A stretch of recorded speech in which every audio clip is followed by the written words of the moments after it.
غلطیوں کی بات ہوئی ہے، میں تو ہمیشہ دعا گو رہتا ہوں کہ اللہ تعالیٰ مجھ سے غلطی نہ ہونے دیں، مگر پھر بھی غلطیاں ہوتی ہیں، اور اس عدالت نے بھی غلطیاں کی ہیں، اور جب تک ہم اس کا اعتراف نہیں کریں تو درست سمت کی طرف ہم گامزن نہیں ہو سکتے ہیں۔ ایک بہت مشہور کیس ذوالفقار علی بھٹو کا، ان کو سزائے موت ملی لاہور ہائی کورٹ سے، اس کو برقرار رکھا سپریم کورٹ میں نے اپیل میں، ان کی ریویو پٹیشن ڈسمس ہوئی، پھر صدر پاکستان نے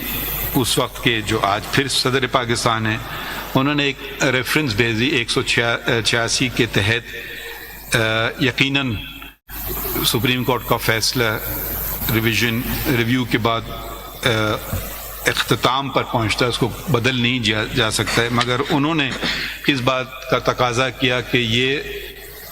صحیح فیصلہ فیوچر کے لیے اس کو درستگی کی ضرورت ہے، تو ہم نے پھر اس کو سنا۔ یہ کیس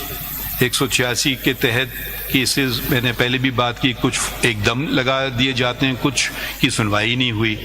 تو یہ کافی سنا تھا، شروع میں چلا تھا، پھر یہ کوئی 10 سال تک یہ کیس نہیں چلا، پھر یہ پریزیڈنشل ریفرنس چلایا گیا، اور اس کو ہم نے فیصلہ ہوا کہ جو کیس چلایا گیا تھا وہ غیر جانبدار اور منصفانہ طریقے طرز پہ، یعنی کہ fair trial and due process کے تقاضے جن کا اندراج بنیادی حقوق میں اس کے منافی تھا، یہ ہم نے اوپینین دے دی، یعنی کہ کسی کو ہمارے پاس طاقت تو ہے نہیں کہ جو سزا ان کو مل چکی، مگر کم از کم اس بات کا اعتراف اس عدالت نے اور اس قوم نے کیا۔ اور اسی طرح ایک جج کو غلط طریقے سے اسلام آباد کے جج کو برطرف کیا گیا تھا، ان کو بھی واپس تو ہم بحال نہیں کر سکے، کیونکہ وہ جو آئین میں دی گئی ان کی مدت ہے وہ پوری ہو چکی تھی، مگر ہم نے یہ فیصلہ کیا کہ یہ ان کو غلط طریقے سے نکالا گیا اور ان کو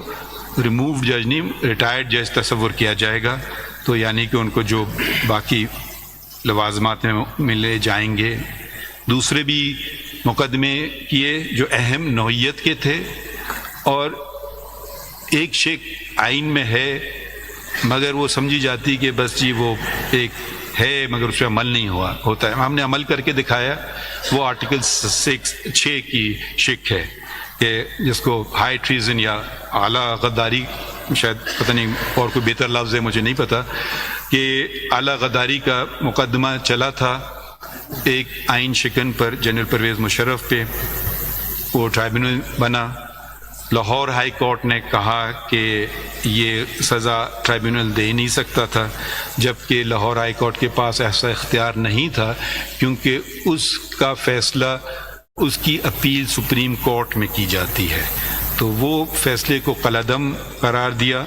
اور آئین شکن کو ٹھہرایا قصوروار،